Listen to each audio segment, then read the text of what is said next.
안녕하세요. 유모세 목사입니다. 오늘은 대제사장 옷에는 왜 석류방울이 달렸을까? 라는 주제로 재미난 얘기를 나눠보고자 합니다.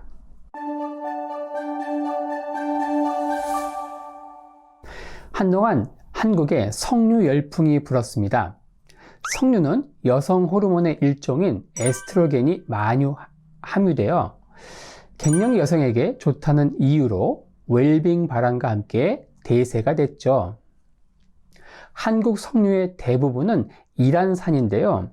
혹시 그거 아십니까?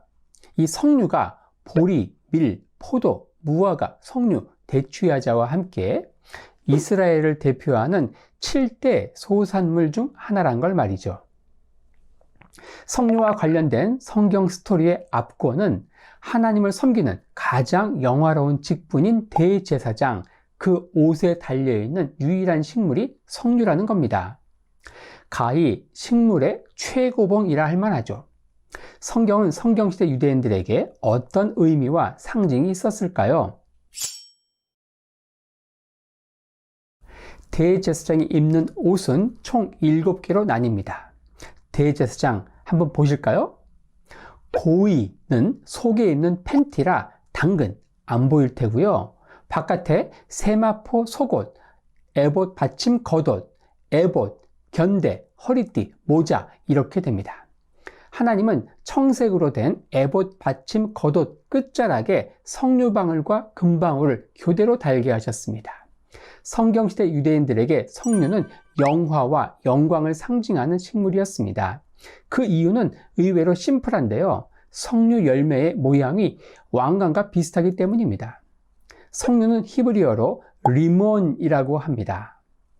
이건 높은 곳을 뜻하는 람에서 온 단어입니다. 내가 주님의 이름을 높이 올려드립니다 라고 찬송할 때 이 높이에 해당하는 단어가 람이죠. 솔로몬 성전에서 가장 거룩한 장소인 지성소의 기둥 문양에도 이 석류가 들어가는 걸 볼 때 석류에 대한 유대인들의 이미지는 단순히 여성 호르몬, 그런 걸 훨씬 뛰어넘는 홀리한 의미가 있는 게 확실하죠. 아가서에 보면 여인의 아름다움을 묘사할 때도 석류가 등장합니다. 너울 속에 너의 뺨은 석류 한쪽 같구나.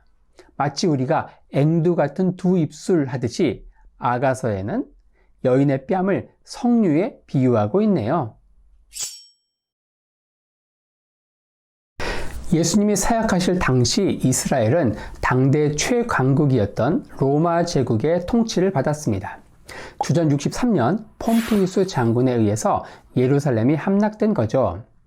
하지만 로마에 함락되기 직전 이스라엘을 다스리던 유대인 왕조가 있었습니다. 이 왕조를 마카비 왕조라고 하는데요. 유대인들이 혐오하는 돼지의 피로 성전 제단을 더럽힌 시리아의 왕 안티오쿠스 4세에 맞서서 분연히 일어난 마카비 혁명의 성공으로 탄생한 왕조입니다. 마카비 혁명 성공으로 더럽혀진 성전을 정화하고 다시 하나님께 봉헌한 날, 그날을 수전절이라고 합니다. 히브리어로는 하누카라고 하는데 아마 미국에 사는 한인들은 주변의 유대인들이 하누카 절기를 지키는 걸 자주 보셨을 겁니다. 항상 크리스마스 언저리에 있어서 미국의 기독교인들은 크리스마스를, 유대인들은 하누카 절기를 지키죠. 마카비 왕조는 옛날 솔로몬 시대의 영화가 자신들의 왕조에서 재현되기를 소망하면서 석류 문양을 새긴 동전을 주조했습니다. 다윗의 별이라고 들어보셨나요? 삼각형, 역삼각형을 포갠 육각형의 별인데 현대 이스라엘 국기에 들어가는 이스라엘의 상징입니다. 이 육각형의 별도 석류의 문양에서 나왔다고 하네요.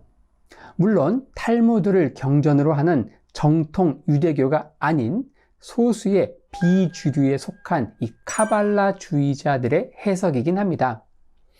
오늘날 유대교는 예수님이 사역하시던 1세기 당시의 유대교와는 전혀 다릅니다. 당시에는 유대교라는 한 지붕 밑에 사두개파, 바리새파, 에세네파, 열심당, 나사렛파 성류가 속해 있던 한 지붕 5가족의 형태였습니다. 다양성 속에 성전을 공통 분모로 하는 나름의 통일성이 있었던 거죠. 이 중 나사렛파는 나사렛 예수를 메시아로 따르는 사람들로서 이 그룹이 사복음서와 사도행전에 등장하는 초기 유대 기독교인들입니다. 처음에는 기독교와 유대교가 독자적인 종교로 존재하지 않았습니다. 유대교 배경과 뿌리에서 탄생한 기독교가 완전히 독자적인 종교로서 마이웨이를 가게 된 것은 로마의 이 콘스탄틴 황제가 기독교를 제국의 공식 종교로 인정하면서부터입니다. 그때가 주후 313년이죠. 오늘날의 유대교는 주 70년 로마에 대항해 봉기를 일으키고 진압 과정에서 기적적으로 살아남은 바리새파 중심으로 만들어진 바리새파 유대교입니다. 이들은 자신들의 스승인 랍비의 가르침을 모은 탈무드를 이 토라와 함께 신성하게 여깁니다. 이런 흐름이 수백 년 가까이 내려오다가 중세 유럽에서 새롭게 시작된 분파 운동이 바로 카발라입니다. 카발라주의는 랍비 유대교에서 소중하게 여기는 탈무드를 이 도시의 학자들이 모아놓은 사변적인 지식에 불과하다고 배척합니다. 하나님께 이르는 길은 랍비의 가르침으로 갈 수 없고 어려운 학문이나 지식을 통해서는 더더욱 아니라고 주장합니다. 누구든지 개인적으로 기도하면 랍비와 같은 중재자가 없어도 하나님을 직접 만날 수 있다고 가르치지요. 개인적인 기도와 체험으로 하나님께 나아가려는 일종의 은사운동인 카발라주의는 미국 할리우드 연예인을 중심으로 많이 퍼지고 있다고 하네요. 세계적인 팝 가수 마돈나도 카발라주의 신도로 유명하죠.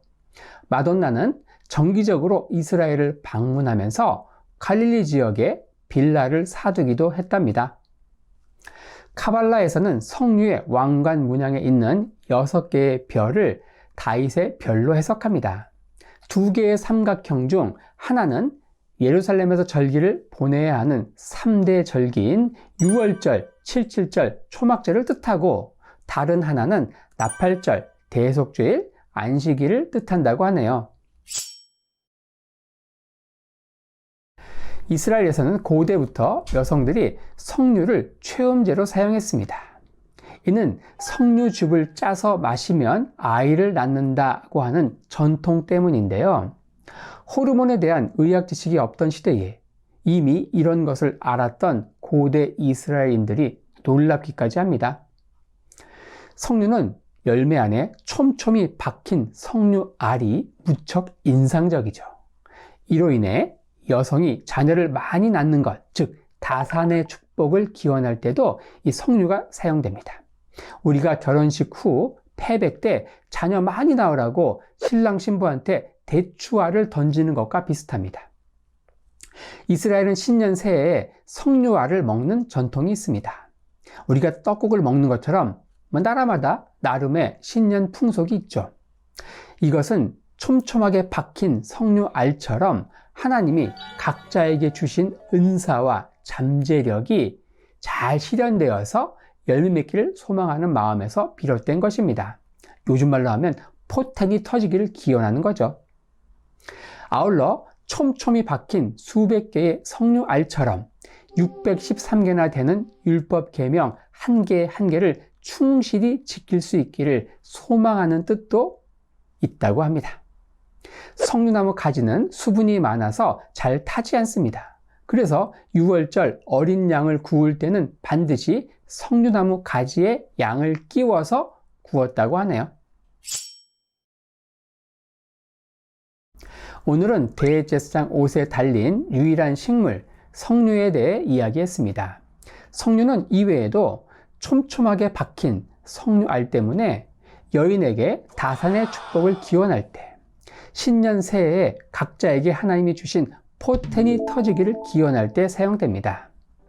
오늘은 석류에 대해 알아봤고요.